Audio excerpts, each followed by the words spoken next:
পরিস্থিতি ভালো না। যা আলাপ আলোচনা শুনলাম তাতে মনে হচ্ছে একটা বিশৃঙ্খল পরিস্থিতি সৃষ্টি হবেই। তাইলে এখন কি হইব? এই কোটা বিরোধী আন্দোলন নিয়ে সমস্ত ছেলে মেয়েরা রাস্তায় নেমে গেছে, ছোট ছোট বাচ্চারাও রাস্তায় নেমে গেছে, বাচ্চাদের সাথে ওর বাবা মারাও নাকি রাস্তায় নেমে গেছে।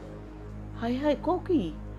এদিকে সরকার প্রতিহত করবে, পুলিশ নামায় দিছে, চরম একটা বিশৃঙ্খল অবস্থা।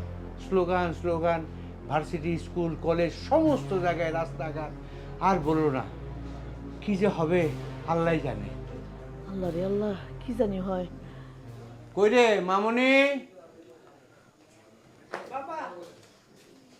হ্যাঁ বাবা এই চা। হ্যাঁ মাসুমি,